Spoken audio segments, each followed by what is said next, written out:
This is a Squiz podcast. We're your shortcut to being informed. Squiz Kids! It's your daily news fix. Fun, free, fresh. Hello and welcome to Squiz Kids, your fresh take on what's happening in the world around you. I'm Bryce Corbett. It's Thursday, June 24. In Squiz Kids today, Sydney on COVID red alert. Kashmir's classroom in the clouds. Scientists baffled by China's wandering elephants and stinky undies in space. That's what's making news, kids style. The lowdown. School holiday plans have once again been thrown into limbo as state borders around the country closed yesterday. What's limbo? It's a state of being neither here nor there, where everything is uncertain. The state border shutdowns came as COVID cases in several Sydney clusters continued to rise, and the New South Wales Premier Gladys Berejiklian introduced a new set of social distancing measures for large parts of our nation's biggest city. Masks are now mandatory for all indoor settings outside of the home for people who live in Greater Sydney, the Blue Mountains, the Central Coast, and down to Wollongong and Shell Harbour on the South Coast. Visitors to your homes will be limited to 5. Singing and dancing at venues or churches is out, and there'll be limits on public transport too. Oh dear. It's not a complete lockdown, but the Premier yesterday said the situation was fluid, meaning it's changing all the time, and that she was not ruling out further action. Hold on to your hats, Sydney.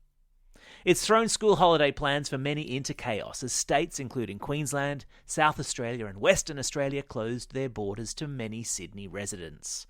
Even the travel bubble with New Zealand was paused yesterday as health authorities in New South Wales tried to get on top of the fast-spreading Delta variant of the coronavirus. Meanwhile, down south, restrictions were beginning to ease for Victorians following their own recent lockdown. From midnight tonight, crowds will be allowed back at AFL and A-League games, and Victorians will be allowed to have up to 15 visitors per day to their home. But who knows that many people?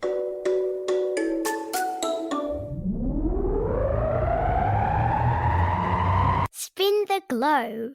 Each day we give the world globe a spin and find a news story from wherever it stops. And today we've landed in Kashmir, in the mountains between the countries of India and Pakistan, where school students are walking 5 kilometres a day, high up into the mountains and sometimes among the clouds, to get enough mobile reception to attend school.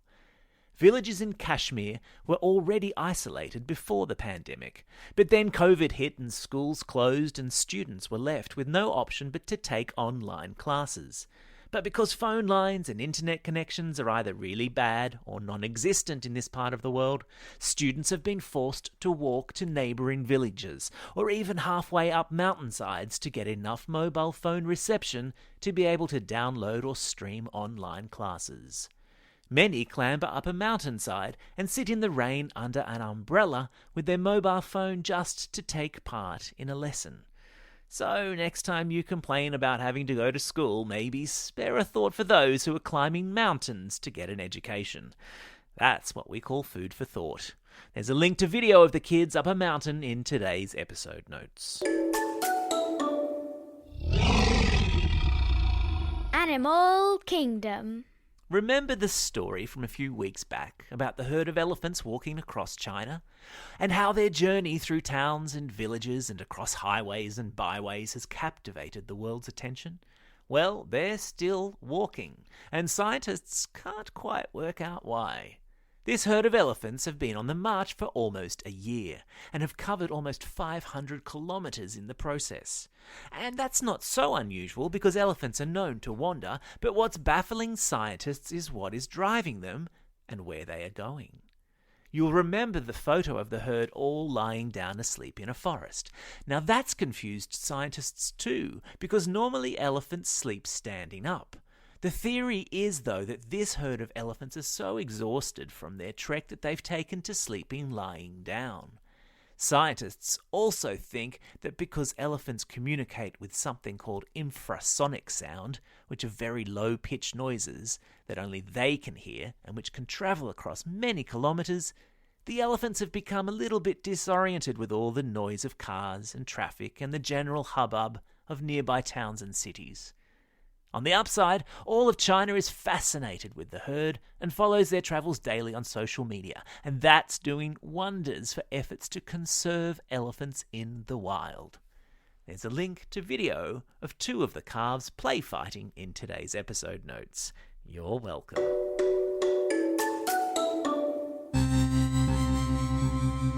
Spaced out. Do you ever get tired of your parents telling you to pick up your dirty underwear off the floor, or, even worse, asking you to change your clothes and your undies when you've only been wearing them for 5 days straight?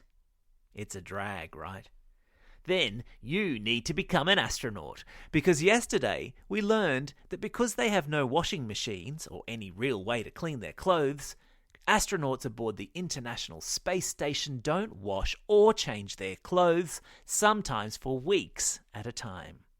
And because they have to go to the gym at least once a day and for 2 hours each day to keep their muscles healthy in zero gravity, those clothes can get molto stinky. I have a teenage son. I think I might know what they're talking about. Which is why a clothes washing detergent company will conduct experiments on the space station to hopefully work out a way to wash and clean astronauts' stinky undies. As more and more human missions to space and the moon and Mars are planned and take place, working out how to clean clothes and stay fresh smelling is going to become a really big challenge. Because even in zero gravity, stinky undies still stink. A cheeky reminder to subscribe to Squiz Kids on your preferred podcasting app to make sure you don't miss out on the school holiday quizzes we're going to be serving up. Plus, if you've got a birthday coming up over the school holidays, be sure to tune in to Squiz Kids tomorrow, our very last day for a couple of weeks, as we do a great big massive pre-holiday birthday shout-out session. I have my larynx in training as we speak. Time for the quiz. This is the part of the podcast where you get to test how well you've been listening. Question number 1. In which country is a herd of elephants continuing their year-long trek across the countryside? That's right, it's China. Question number 2. Kashmir, where school students are climbing mountains to do online classes, is a place wedged between Pakistan and which other country? Yeah, it's India. Well done if you got that one. Question number 3. How many hours working out in the gym each day do astronauts on the International Space Station need to do? Ooh, another toughie. That's right, it's 2 hours. Well done.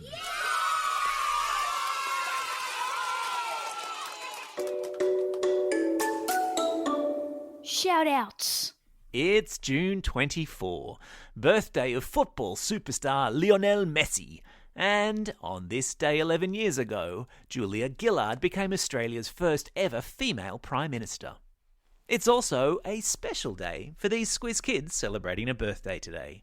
Hayden from Atwell, Destiny from Dubbo, David from Hewenden, Rusgar from Randwick, Alec from Paddington, Cleo from Yarralumla, Jet and Megan from Brisbane, Harley from Albany Hills, Micah from Perth, Jasmine from Glen Innes, Julia and Michael from Kensington, and Zach from Cronulla. And a special shout out to Sam from Uriara Village, who's celebrating his birthday tomorrow. Belated birthday shout-outs also going out to Hannah from Upper Mount Gravatt, Josephine from Oran Park, and Lara, Ava, Archie and Emerson from Orange. And today's classroom shout-outs go to Mr. Kenny's Year 5 class at Cronulla Public School, Mr. Packham's class at St Ives North Public School, who's celebrating a birthday today, Class 2, 3, 4 at Millfield Public School, whose prac teacher Mr. Robinson is finishing up tomorrow, and to Exeter Primary School's prac teacher Miss Hogg, who also finishes up tomorrow. Don't forget, if you've got a birthday coming up and you want a shout out, or if you're after a classroom shout out, drop us a line at squizkids@thesquiz.com.au. Well, that's all we have time for today. Thanks for listening to Squiz Kids. We'll be back again tomorrow. In the meantime, get out there and have a most excellent day. Over and out. Squiz Kids is proudly supported by the Judith Neilson Institute for Journalism and Ideas.